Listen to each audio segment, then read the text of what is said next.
Good morning. Billy. Barack, What you I've doing, bro? missed your face, brother. How you been?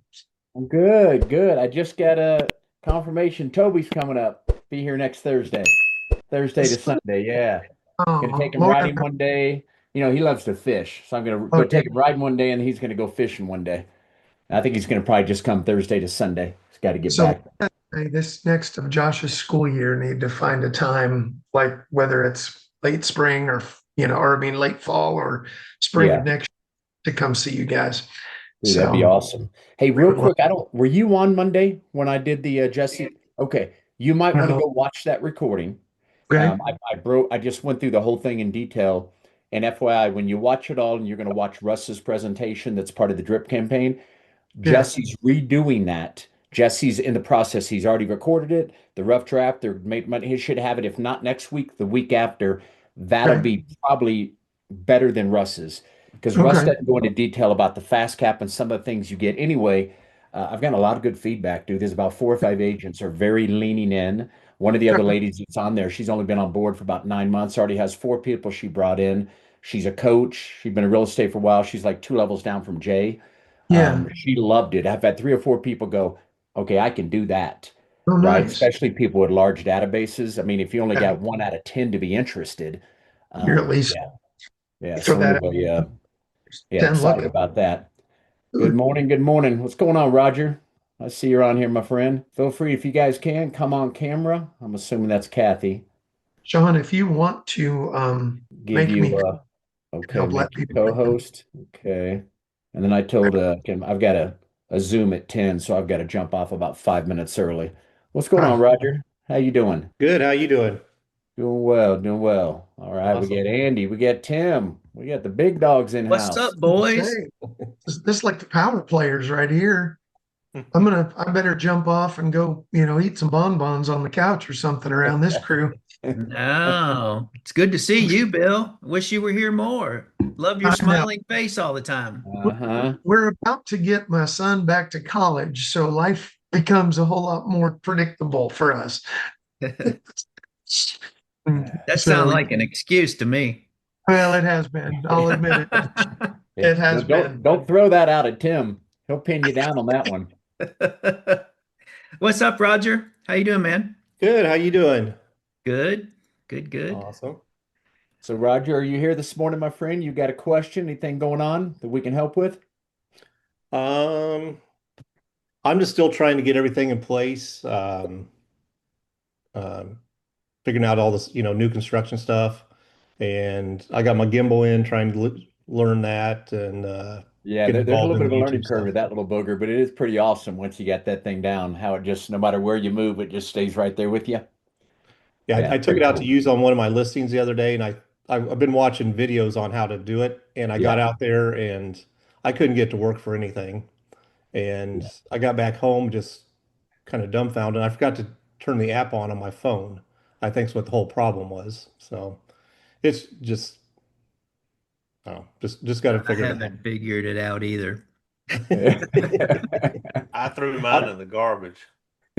I went back to the old manual selfie stick. That, Yep. believe it or not, I'm doing the same thing. I But have two I had it different working selfie for a little sticks. while, but sometimes it wouldn't work on me correctly. But Yeah. when it did, it was freaking awesome. But it doesn't seem like it works every time.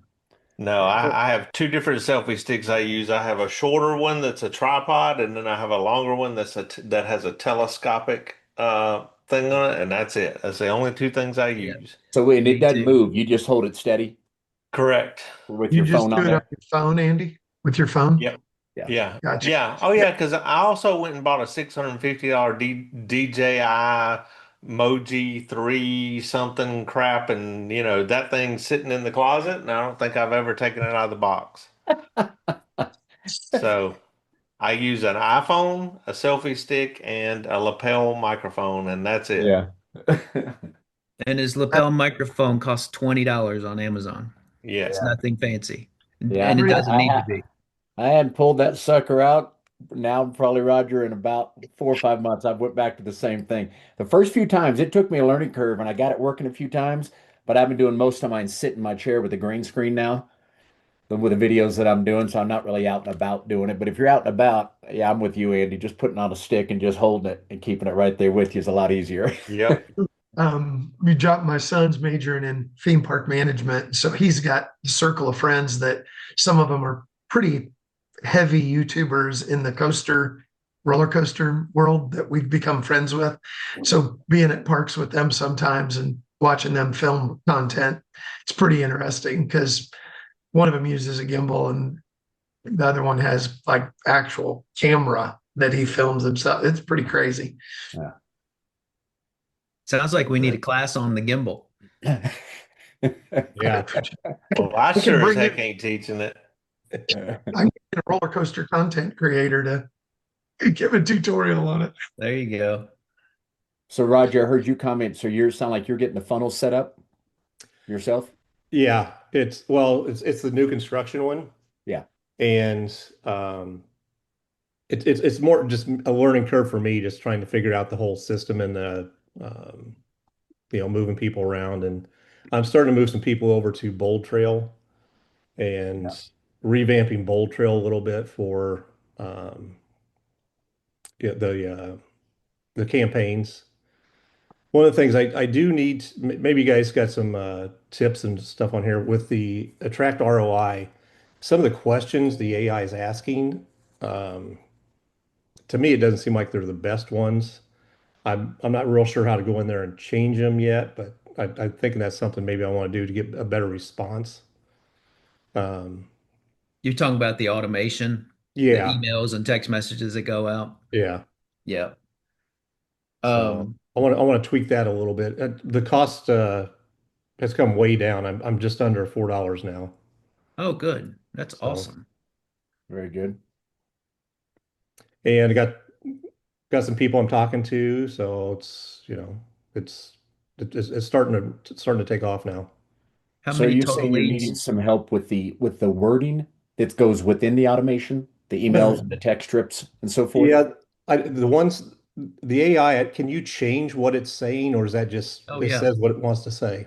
Absolutely. No, there's no AI involved in that. That's all text-based. Okay. Somebody typed in those questions for the emails and the text messages, and it's all in the automation section. Okay. Um, be Because happy to, one of the things to me sounds a little redundant is it's advertising for new construction in Bradenton, Florida. And then one of the first questions asked says, if you could live anywhere, or if you were going to move, where would you move to?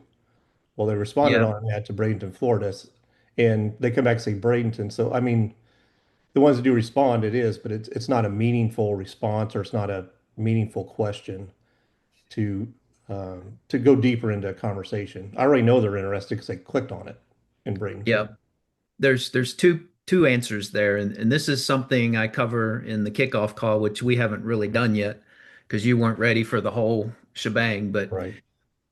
when you filled out your form, it asked you what market you wanted to work, and you apparently said Bradenton, Florida, so your ad was built for Bradenton, Florida.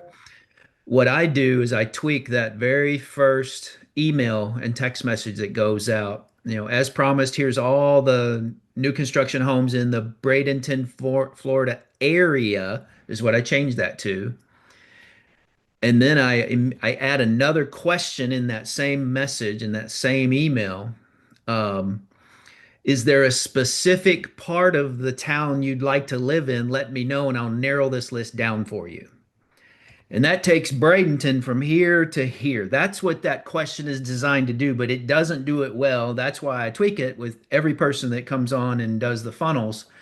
Because what I'm doing is there's 504 new construction properties in Louisville. I send them that many purposely because I want them to feel overwhelmed. I want them to answer that question. Yeah, I'd really like to live in the northeast part of Louisville, preferably in Prospect or Goshen. That's the Mm. kind of answer I'm eliciting in the question, but that question, the way they set it up for you, doesn't do that same thing. But the whole idea is to get them to start talking to you and start answering questions, and you'll find that 45% of them will, and those are the 45 you want to focus your attention on. And then the other thing I wasn't or trying to figure out too is so it automatically sends them something out right away. a list of stuff, and I'm not sure what all that's based on or whether they can actually search from it or not. Um, but some of the people that I've been talking to, I have talked to them. I get more details, and I've been moving them over to Bold Trail for the search. Is that Yep. what you guys are doing, or how? What's Yep. your? Okay. Yeah, I'm moving them out of a tracked ROI. That's just to get them communicating. Once they start talking to me, then I set them up a personal search in my CRM that has IDX and sends them listings straight from the MLS when they come on the market.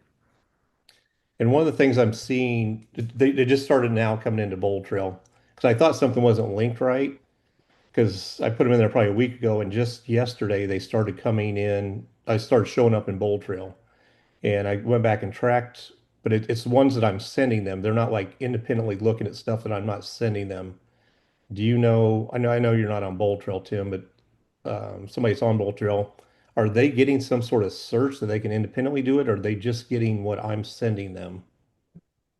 I would say probably they're only getting what a tracked ROI set up for you for them to get. As Well, I far mean, as when I moved over to Bold Trail, so I yeah, set I up. mean that's outside of a tracked ROI, so I don't know how you set that up or what it does. Who Yeah, set that up for you? and that's going to depend on you. I mean, Yeah.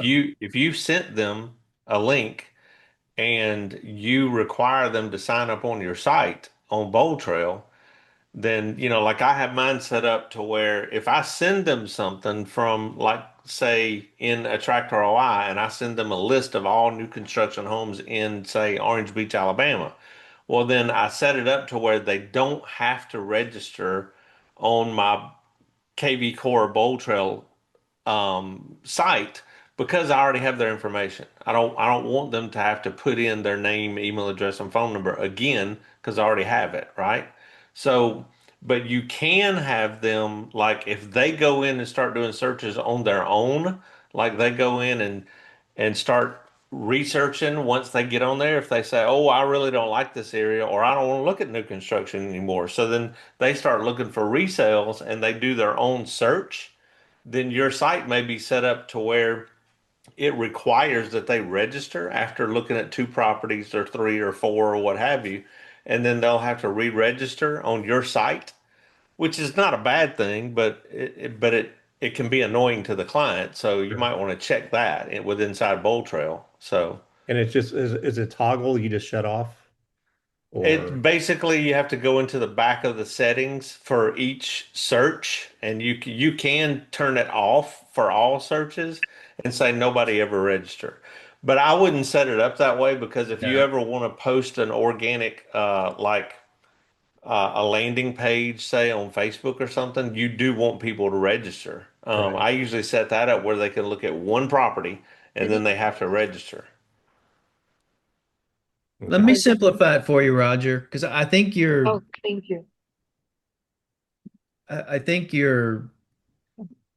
maybe too deep on the integration. Maybe not. I don't know. Let Attract ROI do its job, which was to get them to start talking to you. And when you have a conversation with them via text, email, or phone, at that point, I would manually put them in Bold Trail. I would manually build the search connected to your MLS to start sending them what it is that they want. I think trying to do that integration complicates it vastly because it gets in. Well, do I require them to sign up? Can they get 3 free looks and then I require them? You get rid of all of that. When you put them in there and you tell the system, send them something every time a house comes on the market that meets their criteria, send it to them. That's what you need to do, in my opinion. And if That, forget that, that, about the complexities of Attract ROI imported into Bold Trail and setting, however you're doing that, that adds a complexity that no one here, no one at Attract ROI is going to be able to help you with unless they're a Bold Trail expert. And I think it's too much, honestly. I mean, no, I'm manually putting them over there. I'm not integrating them okay. over. I'm manually putting them over there.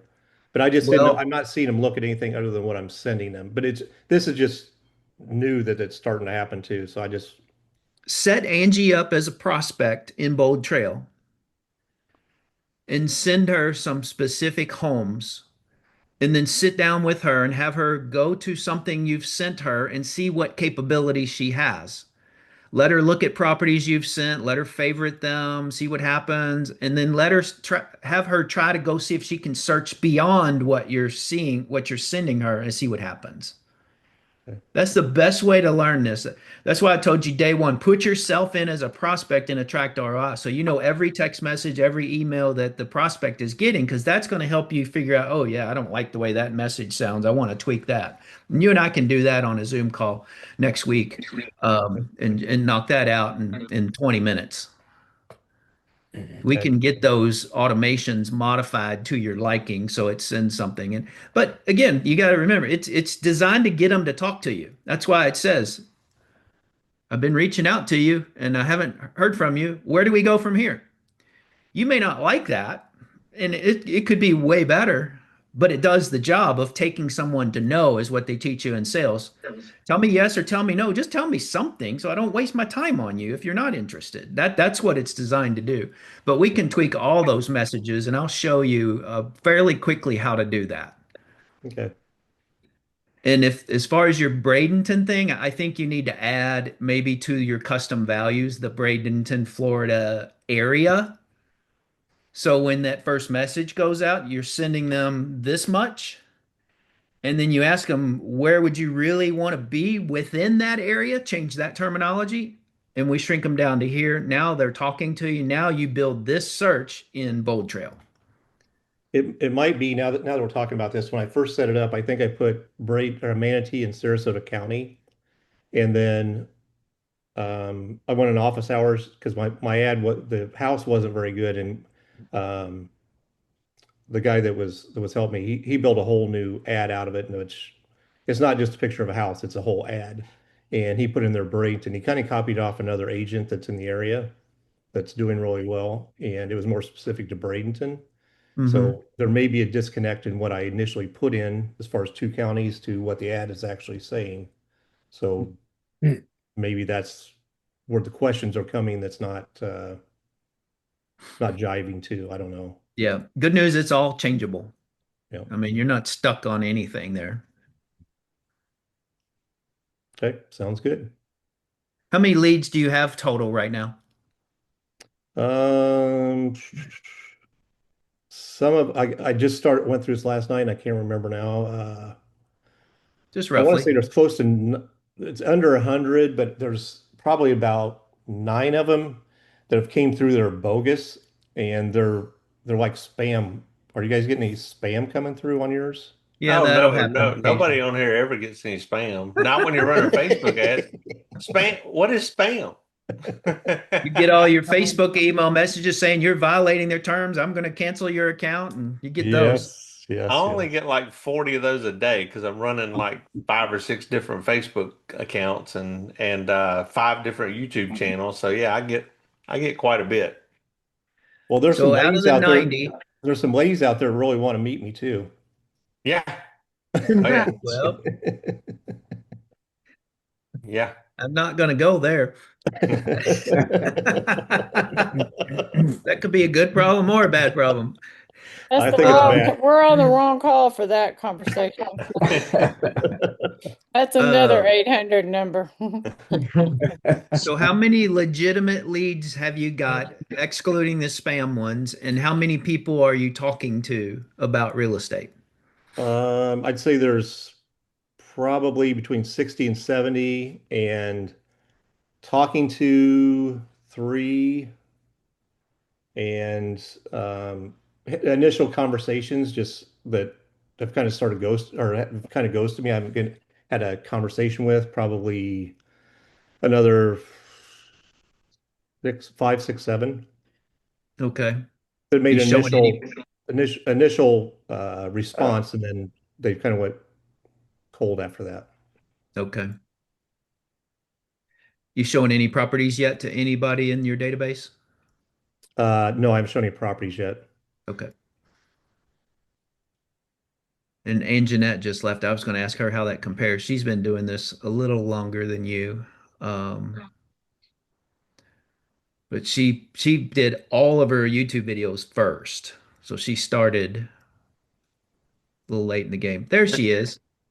And Jeanette, how many leads do you have, and how many conversations are you having out of those leads in your new construction funnel? I want to compare your results to what Roger was just talking about, just roughly. Yeah, well, just I have a one good one out of over 100, but she's not buying until maybe in another 7 months because she's trying to sell her home in Montana. So I've been sending her through my drip campaign and like Client Connect or through uh my what was that? Bold Trail. And we've been Okay. communicating. So there's one, and then I have few conversations, but they're still trying to pre-qualify them, like one. So some of them also like ghosted me initially. And then I called somebody yesterday, but I didn't realize it was another agent. But we connected because he's from DR Horton. So it's just so I'm still trying to call them, leaving messages through Facebook. But with with my YouTube. Remember, I have one, and Yeah, we don't and want to talk about that one. yeah, but I was able to help. I mean, I connected with my BIC yesterday, and I think that was resolved. My broker in charge with EX Good. helped me with that, so I'm very happy with that. So, and I have a friend that I showed home a couple days ago, and we are going to go under contract today. Awesome. Good. Yeah. Well, congrats. So you've Thank got one sure deal out of your funnel, first 100 leads, but it's going to Yeah. be 7 months out. Yeah. And that's Mhm. going to happen. You're not going to get one Mhm. out of every 100, but you should have three deals out of your first 300, Mhm. pending or actively showing or maybe even closed. So that's not bad. And that's similar to what I think you're seeing, Roger. We all get people that click on ads that some of them don't mean to. Some of them are just curious, Yeah. knowing they can unsubscribe and then they ghost you because they're really Yeah. not getting anything you've got. If you go in and look at the contact record, you may see they unsubscribed to text and emails and they're not really ghosting you. They turned everything off, which is fine too. I don't want to talk to people that don't want to talk to me. The whole Right. idea is to become magnetic and have your prospects call you when they're ready. But we Where can't not you're call them. where you're gonna see the magic start to happen is after you get your database. The gold is in the database, right? So that's the entire goal is to build out a database. And then Mhm. once you get that database built out, you'll start like if once you hit say and I'm using big numbers here, but just say once you hit 800 to 1,000 leads that are in your database and you're sending them a newsletter on a weekly basis, you're sending them market updates, you're sending them things that are going on in the area, things of that nature. You're basically flooding your database with information, useful information, not just trying to get them to buy from you. Then what you're going to start to see is these people are going to be that you never would have thought would have ever bought from you, but they came in through that ad and they're going to sit here and go, we really need to sell our house. And oh, Anjanette's been sending me a newsletter every single week for the past 2 years, and they're going to they're going to reach out to you. So that's where you're going to see the magic in the database. The whole thing, the whole key to this is building that database. And once you get that database rolling, and I mean, you'll start to see the effects of it, and then it'll just become a snowball effect. And then the goal of this is in 3 to 4 years, you're not doing anything but working past clients and referrals, right? I mean, so and then they're calling you, and you're not ever making an outbound phone call again. So that's the goal. And so you guys, Roger and Anjanette, are you spending the $10 a day, like 300 a month? Yeah. Yeah. Mm-hmm. So it's I like when you're saying that because I'm kind of doing the same thing, Andy. So telling Mm-hmm. somebody, let's just go, I don't want to say worst case, but definitely on the negative side of this. So even if it took you 8 months to get a closing, you're 2,400 in. And if you're going Yeah. to get a $400,000 home, you're still going to net about 8,000 if you hadn't capped whatever. But by that time, Andy, 800 leads, probably going to start to see a transaction a month. But I mean, that's just a good way to, yeah, because some people do get lucky 30, 60, 90 days get a closing, but most people, I think it is 3, 4, 5, 6 months. But Yeah, the I net don't is I don't still agree with that. I don't think give that's me more realistic numbers. I think Yeah. you'll have a closing in 90 days. And some people get lucky and have one the first week. I mean, it all Yeah. depends on the lead and their level of interest. But you can expect one out of every 100. I just don't know, is it going to be within the first 100 or the first 200 or the first 300 where you get that first one, two, or three? But you should see Yeah. one a month if you're getting 100 a month at that point. Once it starts rolling, you'll see that kind of result. It should not take 4, 5, 6 months. But Andy's spot on. It's all about building the database. And if you've got 2,000 leads in a database a year and a half, 2 years from now, people are going to raise their hand and say, I'm ready. Man, I appreciate you. You've been sending me houses for all these times. We haven't talked a lot, but I appreciate your consistency. You're our guy. Let's go look at houses this weekend. That will happen. It's going to happen from the database. It's going to happen from you staying in front of them. And neither of you even know this yet, other than it was talked about briefly in the Attract ROI training. But creating that newsletter will be your next step. Get comfortable with the system, work the lead, start getting some people in the pipeline. And when you get to that 800, 1,000 lead quantity, the database is big enough to start dripping in a newsletter. And it doesn't have to be every week. So don't let that feel overwhelmed, although you can do all that with AI perfectly well. And the A2P number and everything you've set up in Attract ROIs, you're going to say, okay, mail this newsletter to these 2,000 people, but do it 50 an hour until it's done. So you're not going to come through the filters as spam. You're going to get more opens. The big email providers aren't going to mark you as spam because you're not sending 2,000 all at once. The system's designed to do that. You can set that up on a Sunday morning at 8 a.m. and by Monday at noon, your whole database has a newsletter from you every week, every other week, once a month, however you set it up. But that's how you're going to stay in front of these people longer term. And all those people that have ghosted you, many of those are going to resurrect themselves over time. So Wow. don't ever lose faith in the ghosts. You So, just got to stay in front of them, keep providing them value.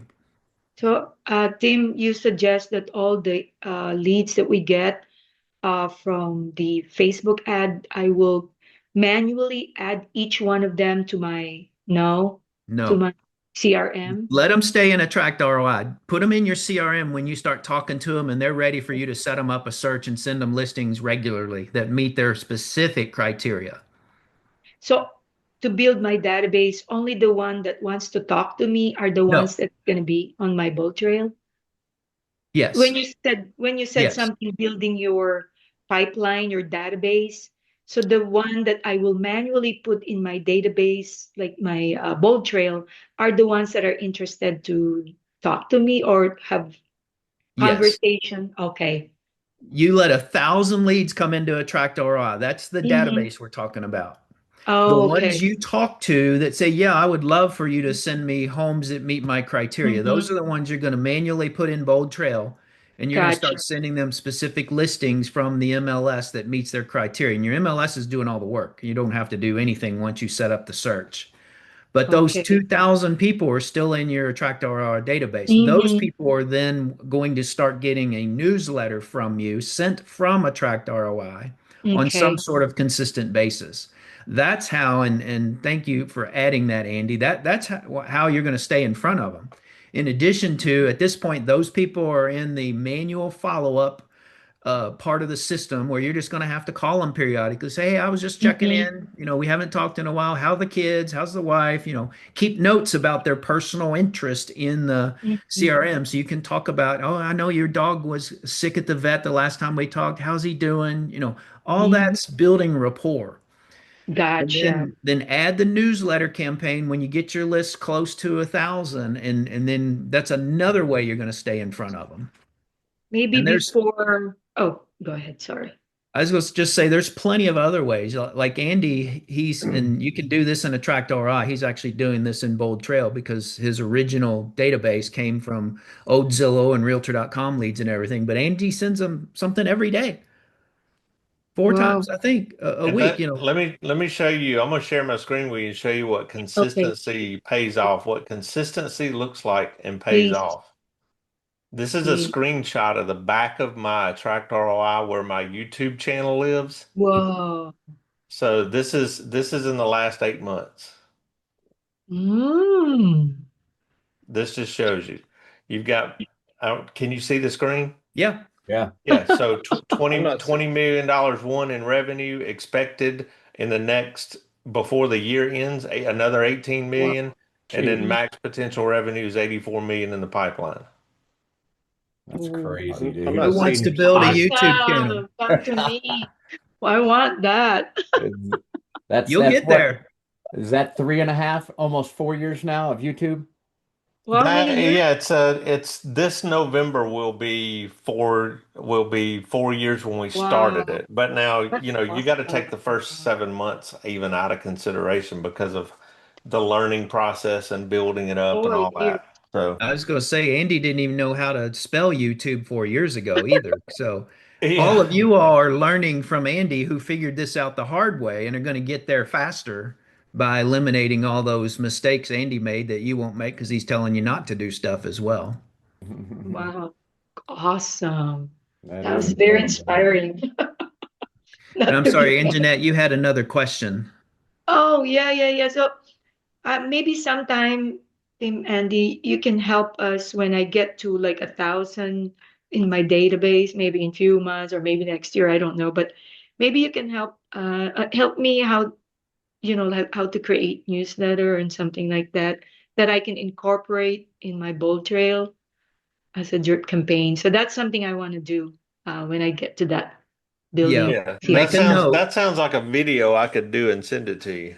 Oh Well, yeah, there's please, Andy. Thank you. That would there. greatly help me. I love Andy's YouTube video. It's really, I mean, I don't think I can do YouTube without, I mean, Andy really did a great job, with the class. So it was really helpful. So it's very straightforward and not Thank you. confusing. Yeah.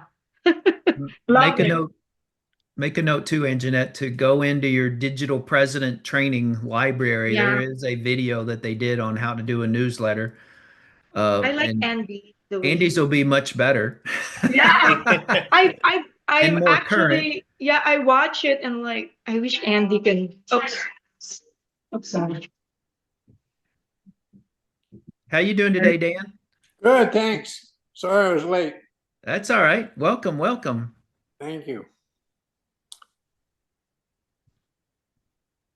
You have any questions for us today, Dan? Did you come here for a specific question or just to hang out with a bunch of cool people?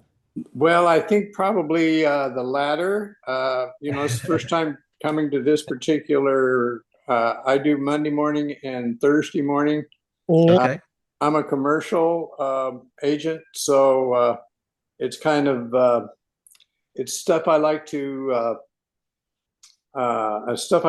have in my mind when I sponsor residential agents, which I have a few coming on between now and the end of the month. So it Awesome. really helps me with that.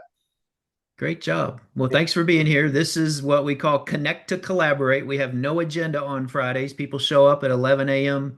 Eastern and just ask a question about whatever's on their mind. It can be attraction, it can be sales, it can be FISBOs, expireds. I'm having a trouble with this deal. How do I get it sold? One lady came on with a listing she couldn't sell, couldn't sell, couldn't sell. We said, well, pull it up. Let's look at it. We gave her a few pieces of advice. Within a week, it was sold. That kind of that's what 25 years and everybody else's experiences added together can do for people that have questions they can't solve on their own. So we appreciate that.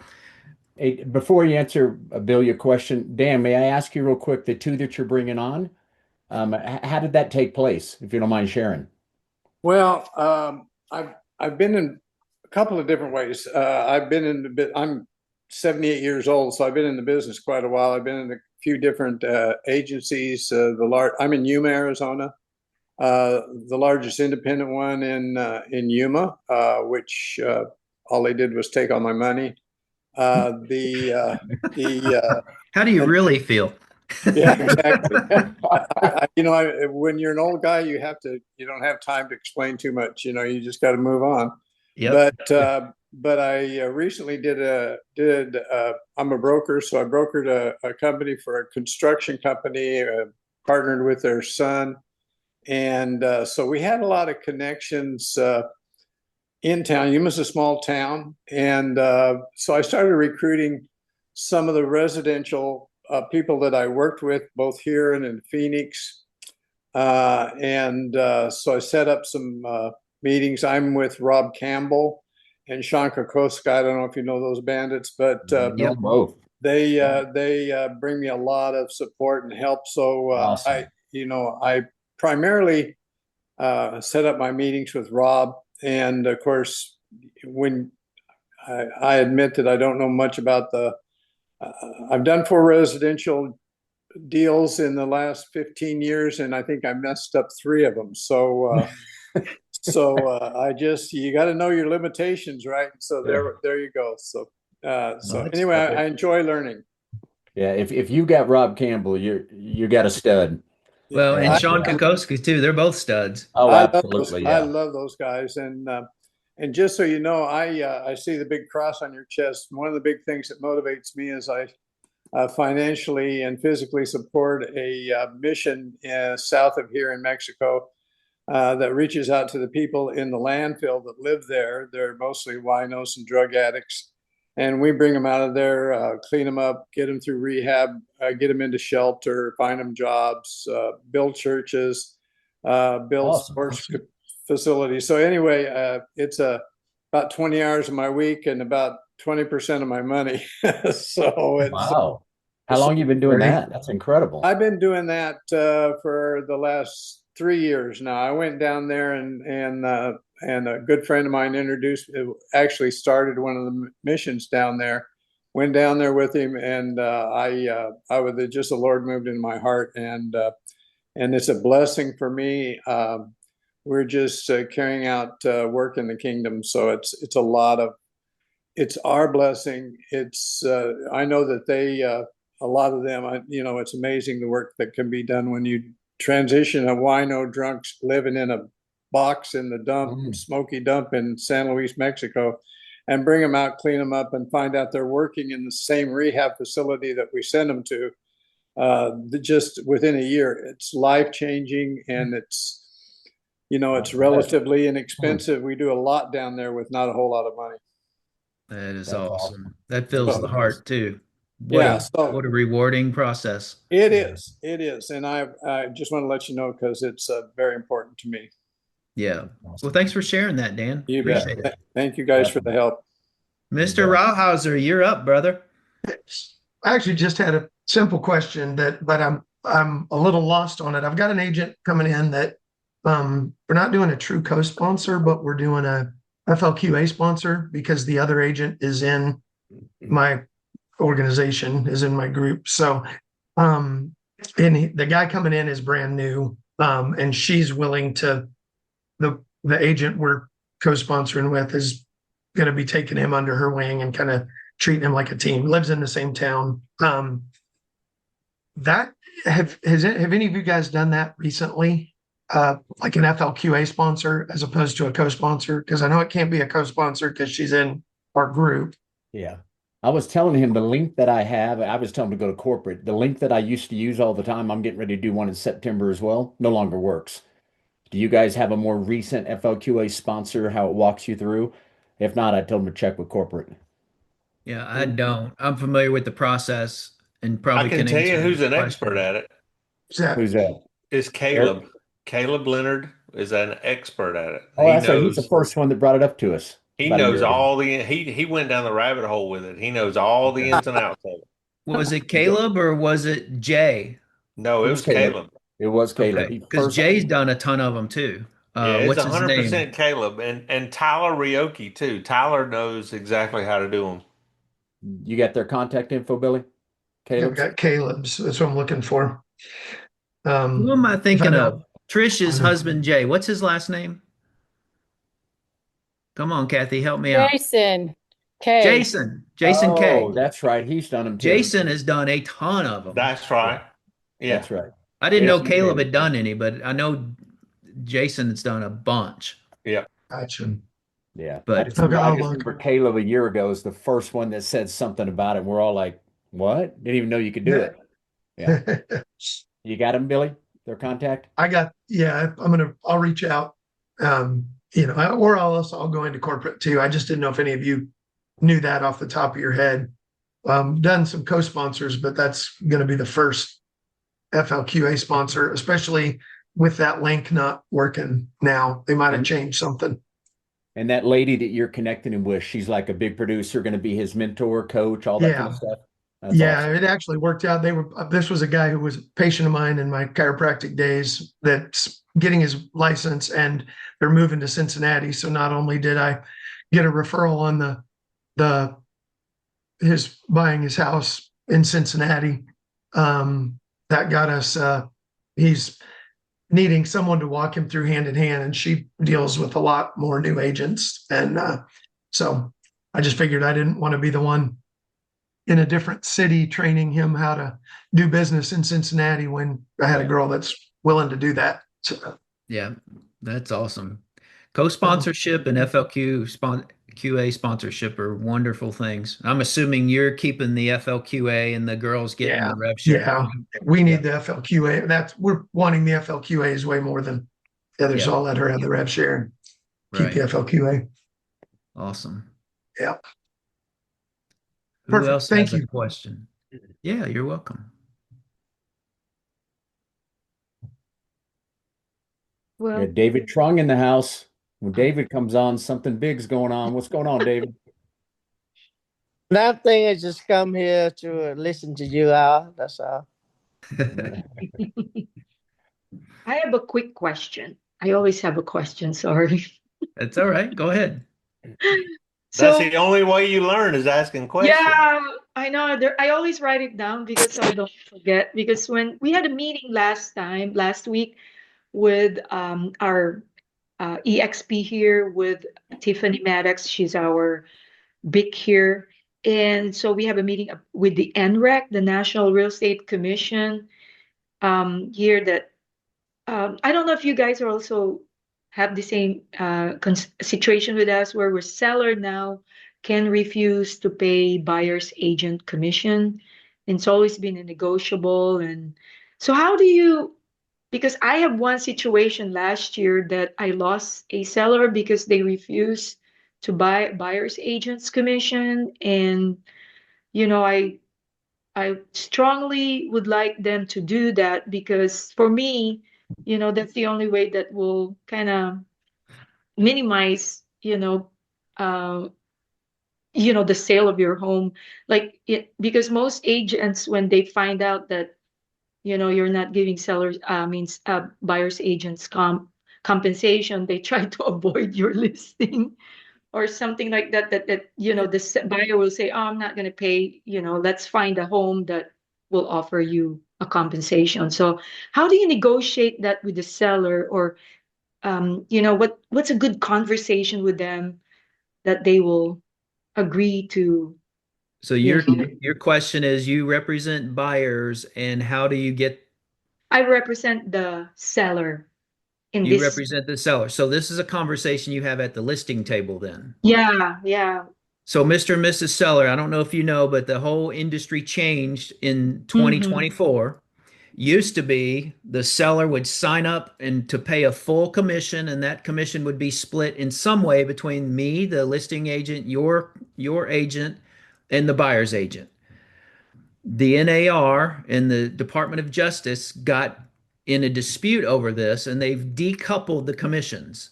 Now you are only responsible for the listing commission, and the buyer agent has to negotiate with their buyer to pay their commission.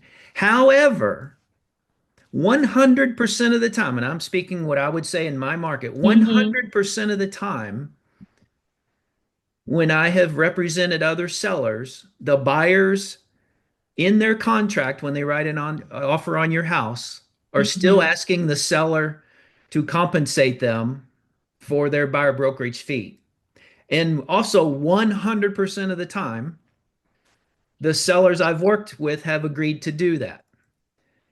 Now, there's two ways to look at this. Number one, if you're open to that, and you don't have to be, this is your call. But my recommendation to you is to stay open to that conversation because the buyer has a hard enough time coming up with their Mhm. inspection fees and their down payment and their closing costs, and then they want to pay their buyer brokerage fees as well. That's difficult for a lot of buyers to do. That's why I think it's my opinion, your call, but my opinion is you need to stay open to that. So what I will do if I get a phone call and a buyer's agent asks me if you're willing to pay a commission, I'm going to say I don't know. Write it in your offer and we'll find out. Okay. Oh, you say that. Yeah. Write it in your offer and I'll present Mhm. it. We'll find out. And what I'm going to ask you to do is remember this conversation. We're asking $500,000 for your home. I've told you already what I think it'll sell for. I've shown you a seller net sheet on what I think you will get. And I included a buyer brokerage fee in that, by the way. You saw that.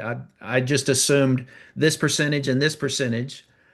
Um, you should be focusing on what you're going to walk away with, not whether or not you're willing to pay a buyer brokerage agent fee. Because one thing we can do, if it makes sense, and all this is about the numbers and the comps and what's going on in your neighborhood in the market right now, but what we can do, let's say they offered, 498 and ask you to pay 2.5% to the buyer broker. We can counter that at 504 and agree to pay 2.5%. Or we can look at that deal and I'll do another net sheet for you when we get that offer and see if that nets you enough money to take that offer. But you should focus on what you're going to put in your pocket, Right. not the concept of whether you're appalled of paying a buyer brokerage fee or not. Because if you're opposed to it, and I get the phone call, I have to follow your lawful instructions. And your lawful instructions are to say, no, I won't pay it. Well, a lot of people are not going to schedule that showing.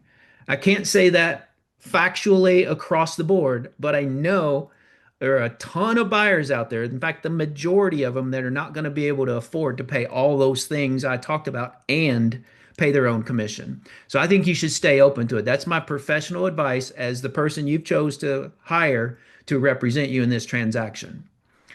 So it starts at the listing table. And if you did your job right there, when it comes in, then they're expecting, oh, yeah, Anjanette told me they were going to ask for 2.5%, 3%, 2%, 4%, whatever it is. Just be open minded to looking at the offer. And at that point, we'll do a net sheet and see if it makes financial sense for you or not. If it doesn't, we'll counter it. But don't just slam the door, say, I won't do it, when Mm. you probably would do it at 510 and 2.5% instead of the 500 and nothing that we're asking for, right? Because you're actually going to net more than that. And I'm just pretending I know the math. I don't know the math exactly, but you get the point.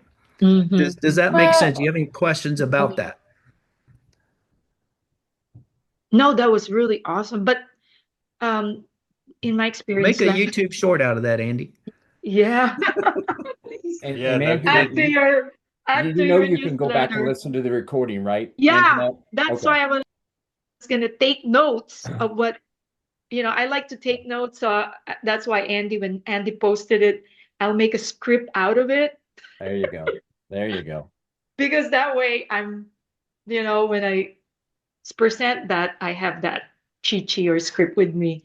But Well, I I really was like that, Andy. Tim's I mean, pretty Tim. spot on. I was going to say pretty much the same exact thing. That's the way I do Mhm. it. And then also from Mhm. from a buyer's perspective, if you're representing the buyer, Yeah, if you're the it's a buyer. different conversation, but you're asking from the seller side, and Tim was dead on. You couldn't ask for a better explanation than that. I Yeah. mean, I think it's Thank you. fantastic. Thank I you. agree. The only caveat that what I don't do is ever talk about them raising the sales price. I have all that conversation that you just had, Tim, everything that you just said, but then I want to see where they're at with that. Okay, that Yeah. makes sense. Yeah, I want to look at see what I net, and if my net numbers are what I'm looking for. And then if they're just still completely opposed, then I'd say, look, one of the things that we could possibly do is raise, but that's a last Yeah, I resort agree. before I would ever offer it on the front end. Raise Yeah, I'm the assuming at that purchase point price. they've pushed back, pushed back, pushed back. They're just digging Mhm. their heels in the sand saying, no, no, no, no, no. Yeah. Um, And if you've already done your listing presentation and showed them the comps and agreed to work together and shown them what you think it'll sell for and shown them what that's going to net them and they're satisfied with that net, it's a Okay. different conversation. If paying the brokerage fee on both sides still gets them to the net, you don't bring it up. That's right. And Kathy's right. That was a great ad, Kathy. Thank you. Um, Last resort, and I would even present it at that. In fact, I even tell a story at that point. I had a seller one time priced at this. He was not interested in doing it. We got our first offer, 3 days on the market. It was somewhat discounted off of asking price. The agent asked 3%, and my seller had just heard about all this NAR stuff and he was digging his heels in. He's Mm-hmm. like, "No, I'm not going to pay you 3%, but I'll pay you one." And he instructed me to write that in the counter. It pissed them off so bad they walked away and never came back. Hmm.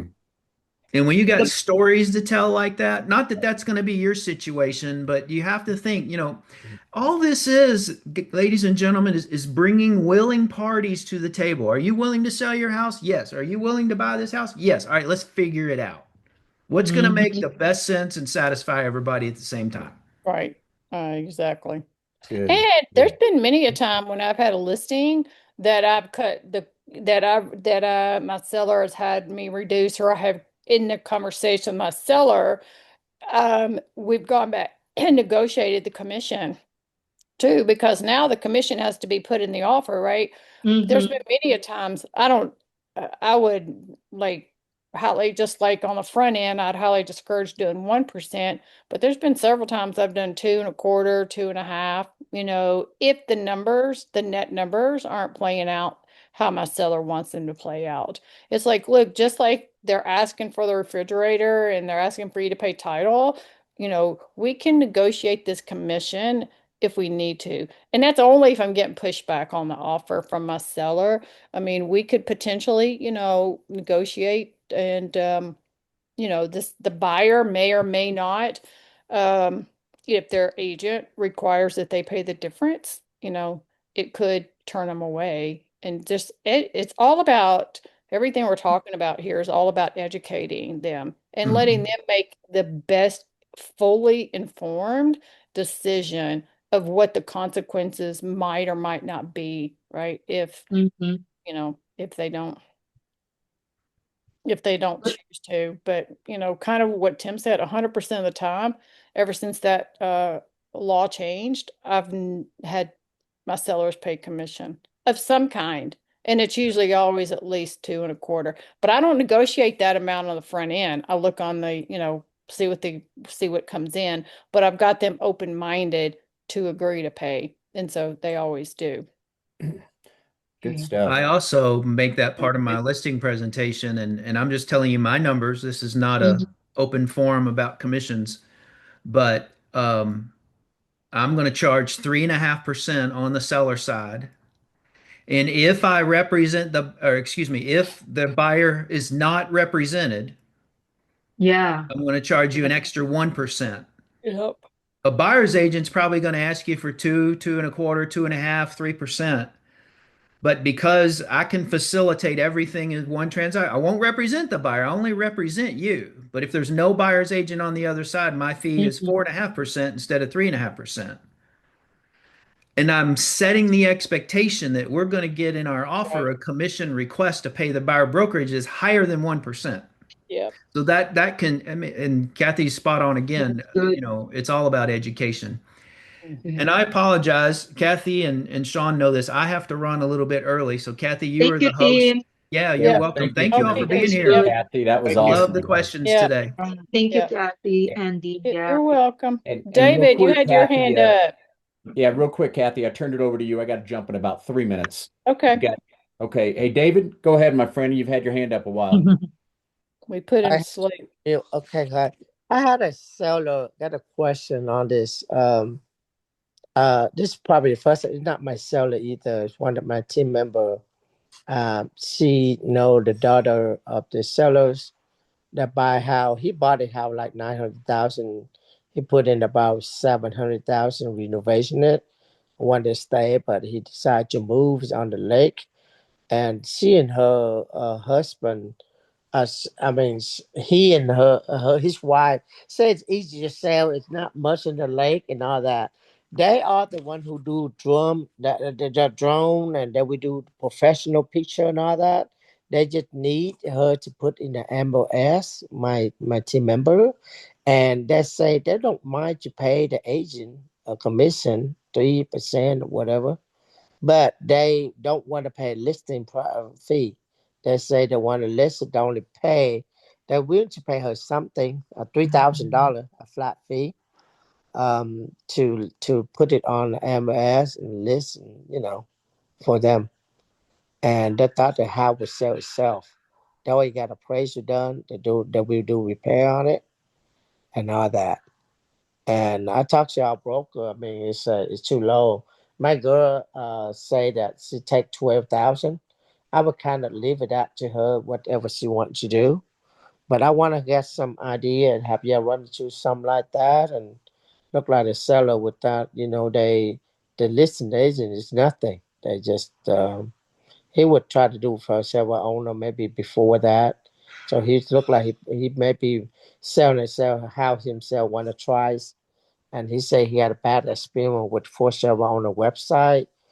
But he think that he don't mind he in sell that when he self told me, and he don't mind to bring the buy the pay the people to coming in and doing it. He even told them to look like open listing, like you list it, you bring a buyer, I pay you, but if I bring my own buyer, I don't have to pay you. So that's why he paid $3,000 to list it on the market. So what your feedback? What is your recommendation on it? Um, I mean, I think you got to, I think people just have to know their worth, right? The agents got to know their worth. And if they're only going to list it in the MLS and then have, the seller negotiate everything, they're going to just put the seller's contact in there and say, call the seller. If it's literally just putting in the MLS, then that's one thing. But if they're going to get the offer, if they're going to be the one negotiating, the contract and the price and the repairs and everything else, when, that happens, then that's a whole nother level to me, right? And if it's a 1.6 million, how much are they selling it for? 1.6, 1.7, you said? 1.7. This is my team member, you Yeah, know, I got if you you. just Yeah. speak to me and all that. And she's like, she like to have that, but I left it to her to do whatever she wants to do. I mean, again, is she negotiating everything? And if she is, I'm not doing it for 3,000 myself, but and that's where it comes knowing your value and knowing your worth and communicating to the seller what all you're going to be doing for them, right? I get you want me to put it in MLS, but are you going to negotiate your own contract? Are you going to are you going to connect with an attorney to get it closed? Are you going to get the title work done on it? Are you going to do all these things? Are you going to have some kind of lockbox on your property? And are you going to put some kind of sign out there in your property? Are you going to, do all these things and you just want me to put it in the MLS? Okay. But if you want me to do all these other things and take my time and in our business, if you're in sales, Mr. Seller, you know this, our time is our money in this business. And so everything I do and for you takes away my time to work for somebody else that's paying me a full commission or paying me a higher commission. And so, I mean, it's to me, it's explaining it like that and just standing in your worth. And I might not charge them the whole amount. Like I probably wouldn't charge them the whole potential amount, especially on a big listing like that. Maybe I would do it reduced, but Yeah, it looked like he say he appreciated and would like love to have a work, than just pay a site. He rather work with her and pay for the website. But saying that he can he say I can do rate deal less and get the service I need. So I just move up. okay, go do that. Uh, yeah, personal simple business. But my question, I never run into something like that. That's my 24 year in real Yeah, estate. that's interesting. And I think some interest more and more, and I think we'll see more of it, really, as AI becomes even more prevalent out there. I think we're going to see our commissions trying to be squeezed even more. So, The you 2 years know, ago, I run into one of the agent. He doing it like 30, 40 some years, and he charging the list only six, is that 695 or yeah. $500 to have it on the market on the MLS. And there's a company out there in Memphis. I mean, they're out touted. That's one in a while. They're listed, and that's a $500,000 home. And he come and open the door. He have it listed, and he charged $500. If he have to come up and open the door, pay him $100. The seller pay him $100 to go open the door, and the seller like doing the deal. So that kind of service he did. But here's very interesting. I found out about a guy. He charged like 695 or something flat listing. He said he make a whole bunch of money. He did probably about when the Well, market. and we're not that type of brokerage, we're not the type of broker. We're not a pay by service brokerage. But what interesting is he said he got a whole bunch with the market crash. Maybe. Yeah, It did, maybe people like the idea of like, hey, I'll put it in MLS for 6.95. You the, pay me the, $100 to show your house. And like, is he staying in the guidelines of legality? Who is he paying him the $100 directly, which is illegal to do if you're the agent to receive monies directly to yourself? I doubt very seriously he's turning around and running that through a company, but every $100. yeah, I want to share that. Let me finish saying this. He having his own company, so he make a whole bunch of Oh money yeah, got it. Yeah, market that's when the all market different. That's crash. different. A lot of builder call him, so he did about 10 listing a month. No, 10 listing a week. Yeah. Builder call him, but here's an interesting story. This is 2 years ago. He said he have only two listing the whole year. I say you charge 695 and people don't call you, they're being paid 4 or 5%. You see what I'm saying? It's not Yeah. people don't. It's like you pay for what you got. So I Yeah. can he I not. have to go, Kathy. Okay. Yep. I'm about to Oh, run too, right at yeah. the hour. But Thank you so much. This thank is really, you. yeah, this is sorry. Yeah, Good, sorry. that's Thanks, Kathy. okay. We're about to head off too. Thank Yeah, you. have a nice weekend. You too. Great weekend. Bye. Bye bye.